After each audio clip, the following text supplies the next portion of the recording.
Thokozani bogogo nomkhulu sakla sendoda lesugogo bathini batha uanti oshanganisa kwethu ngephakathi endiyanganiza kwethu eDelhi ngisaphusha wona umsebenzi wokusilisa okhiye wokuvula intanhla zabantu bakithi izindlu emnyama izindlu emhlophe ngoba thina silapha wonke umuntu silapha wena Ndiya silapha wena Mlungu silapha wena umuntu omnyama kuwena obaleke kakhulu nganza kwethu namhlanje sikhuluma ngalento lena abantu abayikhohlisa ngayo bathi job security ngaliza kwethu ayikho into okuthiwa job security ngaliza kwethu uyayikhohlisa ngaliza kwethu ayikho happy ngoba ufuna ukuzwa noma ukusabayo ukuthi wena you working because of job security it's better into efana lezo lalela ngutshene uyazikhohlisa awuhlukene umuntu olelo ophupha ubudu buthongo eNdiya uyayikhohlisa ngane zakuthi masokhuluma ngendaba ye job security. Why would you say it's a job security while there's nothing secure about you? Only thing that you show about ukuthi makuphela inyanga noma makuphela inyanga uzothola lo 5 rand lo oholayo. You are stuck with that ngane zakuthi. There's nothing else. Ngane zakwethu stand up, wake up and smell the coffee. What about the course you wanted to do? What about that workshop you had to attend? What about the book they told you about if you can get it, izinto zakho zoba right? What about that new business? Remember you wanted to open a boutique. Remember izinto othi ufana uzenze. What about them? That is security ngane zakwethu. Yona ke into ezokusiza leyo ngane. Okwamanje mose uyakhothisa ukuthi no job security, you know, emangisebenza at least I'm secure. With the economy yase South Africa sibhekane nayo, you are talking about job security. Yeah. Ulele bukuthonga ngane zakwethu. Ngane zakwethu stand up. Forget about job security. Secure your life.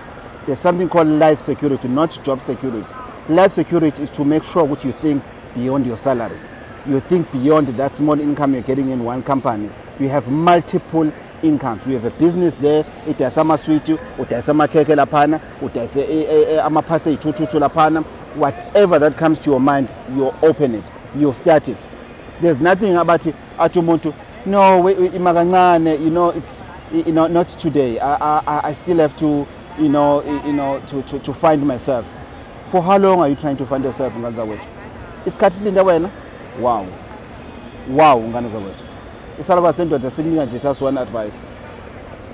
Get rid of the bad spirit as the ones that to be comfortable. Kulo zone okuyona. Get rid of ama bad spirit as enza ukuthi ube novalo ube nefear yokwenza into zakho zenzeke ngoba into ekushaya ingane zakwethu yodwa. You have a fear to success. Kunabantu abakusabayo ukuphumelela empilweni ngane zakwethu noma ungabenzani bayakusaba ukuphumelela ba comfortable ku comfort zone abakuyona. There's nothing else they think of except to complain day in day out. Yazi umuntu uhola nge25 yazi bawushanda ngisazi ngiza ngihola nge25 yazi ukuthi kushanje umhla ka1 sengiyakhala impela njena mina nje njalo umhla ka7 nomashini sesaka yazi ukuthi ngomhla ka7 ngiyeza ngizoboleka imali uyathanda. Yes, that's what is happening. Ngiyavumelana nawe. Do you know why? Ngoba uyathanda. Kuba uthanda kuba ukho la ukhona sithanda sami. Kuba uthanda ngithi uyakwazi ukubheka kuba uyabheka and do something about it. Kube awuthandi kuba wenza something. Kuba uthanda ukuphindela esikoleni wazi upgrade wayifundela iskill thizeni ukuthi uzokwazi ukuthi impilo yakho ibe secure.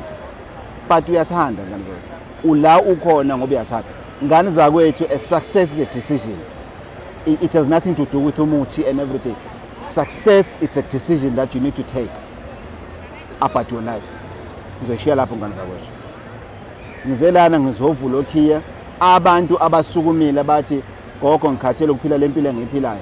Ngithanda into enginalo lapho libala ngifune umuthi wakho ozonginika italent mina. Italent enginalo kodwa yodwa into engifisayo. Ngisarando umona nemoya emibi nezitha nemfamona. Gogo ngidilele ngalabo. La kunye lokhu kuyekele mina. Ngizoyenza lento yenzeka. Ngane zakwethu salwa sendoda lesugogo bathini Mbatha nge live eDelhi inside India. Tomorrow ngane zakwethu I'm going up India. I'm going to the north of India ngane zakwethu. Yosikisa abanye okhiya ngane zakwethu ngixolele mancane kabe ama video nizowathola kule trip lena reason being mningi umsebenzi ongilindile in regards to ucollector imithi from endaweni ezahlukahlukene. Sakwa sendoda lesuGogo Bathini Mbatha ngani zakwethu. Please don't forget to subscribe and don't forget to press that notification button.